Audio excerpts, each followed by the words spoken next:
आज की कहानी का शीर्षक है सोने का खेत। बादशाह अकबर के शयन कक्ष में सफाई करते हुए एक सेवक के हाथ से गिरकर उनका पसंदीदा फूलदान टूट गया। फूलदान टूटने पर सेवक घबरा गया। उसने चुपचाप फूलदान के टुकड़े समेटे और उन्हें बाहर फेंक आया। अकबर जब शयन कक्ष में आए तो उन्हें अपना मनपसंद फूलदान नदारद दिखा। उन्होंने सेवक को बुलाकर उसके बारे में पूछा तो डर के मारे सेवक ने झूठ कह दिया।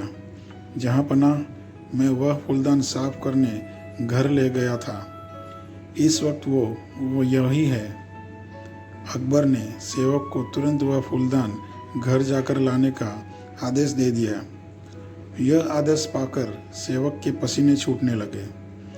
बात छुपाने का कोई रास्ता न देख उसने अकबर को सब कुछ सच सच बता दिया और हाथ जोड़कर माफ़ी मांगने लगा। अकबर फूलदान टूटने की बात पर तो उतने नाराज नहीं हुए, लेकिन उन्हें सेवक का झूठ बोलना हजम नहीं हुआ और उन्होंने उसे फांसी की सज़ा सुना दी। सेवक गिड़गिड़ता रहा, लेकिन अकबर ने उसकी एक न सुनी।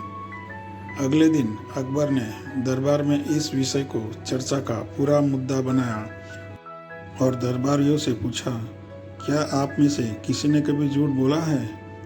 सारे दरबारियों ने एक स्वर में इनकार कर दिया।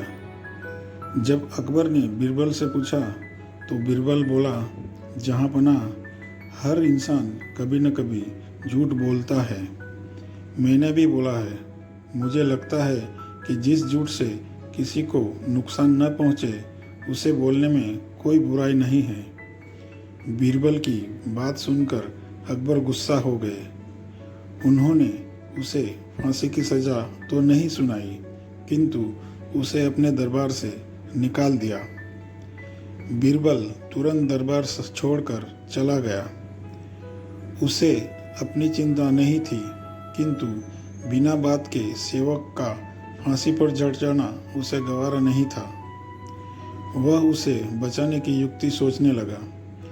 कुछ सोच विचार उपरांत उसने घर की जगह सुनार की दुकान की राह पकड़ ली। सुनार को उसने सोने की धान की बाली बनाने को कहा। अगली सुबह सुनार ने बीरबल को सोने की बनी धान की बाली बनाकर दे दी, जिसे लेकर बीरबल अकबर के दरबार पहुंचा। दरबार से निकाले जाने के बाद भी वहां आने की बीरबल की हिमाकत देखकर अकबर नाराज हुए, लेकिन बीरबल ने उन्हें अपनी बात सुनने के लिए किसी तरह राजी कर लिया। वह सोने की बनी धान की बाली अकबर को दिखाते हुए बोले, जहाँ पनाह एक बहुत ही महत्वपूर्ण बात आपको बतानी थी, इसलिए मुझे यहाँ आना पड़ा। कल शाम घर जाते समय रास्ते में मेरी मुलाकात एक सिद्ध महात्मा से हुई। उन्होंने मुझे ये सोने की धान की बाली देकर कहा कि किसी उपजाऊ भूमि में इसे लगा देना। इससे उस खेत में सोने की फसल होगी। मैंने एक उपजाऊ भूमि खोज ली है।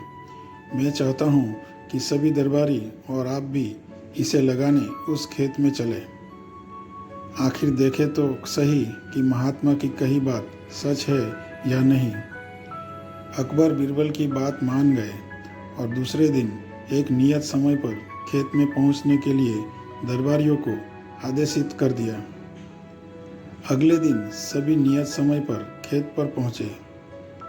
अकबर ने बीरबल को सोने से बना धान का पौधा खेत में लगाने को कहा, लेकिन बीरबल ने इनकार करते हुए कहा, जहाँ पनाह महात्मा ने यह पौधा देते हुए मुझे निर्देश दिया था कि जिस व्यक्ति ने कभी झूठ ना बोला हो उसके द्वारा लगाने पर ही खेत में सोने की फसल होगी। इसलिए मैं तो यह पौधा लगा नहीं सकता। कृपया आप दरबारियों में से किसी को यह पौधा लगाने का आदेश दे दीजिए। अकबर ने जब दरबारियों से धान का यह पौधा लगाने कहा तो कोई सामने नहीं आया। अकबर समझ गए कि सभी ने कभी न कभी झूठ बोला है। तब बीरबल ने यह पौधा अकबर के हाथ में दे दिया और बोला, जहाँ पना यहाँ तो कोई भी सच्चा नहीं है, इसलिए ये पौधा आप ही लगाए। लेकिन अकबर भी यह पौधा लेने में हिचकिचाने लगे और बोले, बचपन में हमने भी झूठ बोला है, कब यह याद नहीं, पर बोला है, इसलिए हम भी यह पौधा नहीं लगा सकते। यह सुनने के बाद बीरबल मुस्कुराते हुए बोला, जहाँ पना इस पौधे को मैंने सुनार से बनवाया है। मेरा उद्देश्य मात्र आपको यह समझाना था कि दुनिया में लोग कभी न कभी झूठ बोलते ही है। जिस झूठ से किसी का बुरा ना हो वह झूठ नहीं है। अकबर बीरबल की बात समझ गए थे। उन्होंने उसे वापस दरबार में स्थान दे दिया और सेवक की फांसी की सज़ा माफ़ कर दी।